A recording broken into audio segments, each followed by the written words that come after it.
Markets selling off a bit on the Dow anyway today. After the bombshell announcement, the Deputy Attorney General Rod Rosenstein may be on his way out as trade concerns, meanwhile, continue to weigh on these markets. I was just telling the folks here a funny story about how I was buying some furniture from a company in North Carolina. And on Friday, I got a panic call saying, we just got a note from the CEO. You got to place the order today or you're going to get hit with a tariff on this come Monday. And so I said, fine, we'll do it today. But wait a second, wasn't I getting furniture from North Carolina?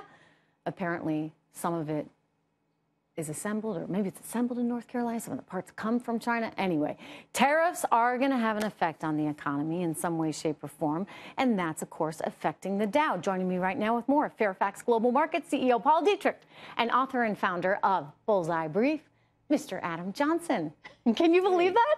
I'm like, wait a second. Yes. I'm buying it from North Carolina. And they said, well, some of the parts come from China. Yeah. And so it'll be made here, but you're going to have to pay a higher price. I know. And it's this whole global supply chain that, you know, it's like a web, and it's very complicated. The good news, Trish, is that even if all of the tariffs get enacted, every import from China is enacted, and every export to China is enacted, it ultimately only amounts to about 0.75% of U.S. GDP.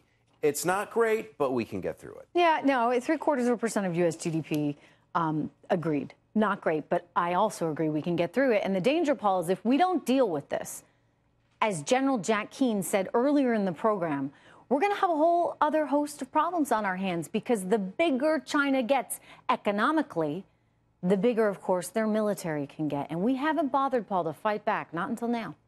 Well, we are fighting back. I mean, let's face it. For years, we've gone to the World Trade Organization. We have filed complaints. We win the complaints in the World Trade Organization. And 20 years later, China is still stealing our technology. They are still forcing the transfer of technology, and nothing has changed. What has changed is that President Trump, let's face it, he's a bull in a china shop. He's using a caveman's club to beat our trade opponents over the head. And he's saying, look, no more World Trade Organization. You're going to stop this, and you're going to stop it right now, or there's going to be real consequences. And as General Keane mentioned, you know, the Chinese economy is going down. Ours is booming. The Chinese export twice as much to the U.S. than we export to China.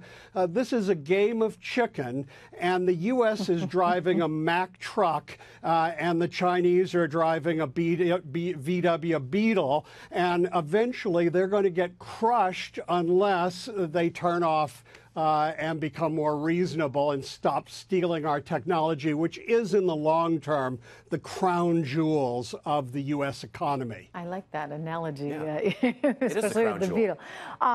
So how long does this go on? I mean, is this a tit for tat that just kind of continues and continues? And hey, look, I should have found out just exactly what those tariffs would have meant on my furniture, but I don't think it was wild. It actually, if anything, you know, I work well under deadline. It incentivized me to actually make the purchase. Yeah, right. But I think we can handle a lot, Adam. I mean, we're doing well. So, okay, and look at it this way, Trish. Actually, the Chinese yuan has fallen about 10% since this whole thing started. So actually, if the tariffs are 10 to 25% and the yuan has already fallen 10, that means it blends it to even. But 15. Are they doing that deliberately? Are they devaluing their currency so that they actually can continue selling just as much here? They claim that they are not, and they specifically, and this is actually a good sign, Trish, they specifically said last week that they would not. Which I think the market interpreted as, you know what, for all of the angst and the pain and the hand-wringing and the bluster, we may have seen peak bluster. In other words, you know, there are little glimpses. Mr. Trump could have said the rate's going to be 25. He made it 10. The Chinese could have said, we're going to let the yuan fall. They didn't. So there are little indications that maybe each side is just trying to figure out how to save face. They've kind of backed themselves into a corner. Both sides have. But now they sort of need to save face. Frankly, I disagree with that. I don't think we've backed ourselves into a corner. I think they're in a corner. And they got to get with the program. To the guest who said earlier, you know, if you want to be at the big kids' table, you got to put on your big boy pants. I think that was General Keane, actually. Generals can speak I'm handing it to the generals, like rivaling you on the analogies there, Paul, today. But that is really true. I mean, they actually need to play by the rules. We've played by more than the rules. We've given them so much, so it's going to change. Last thought, Paul.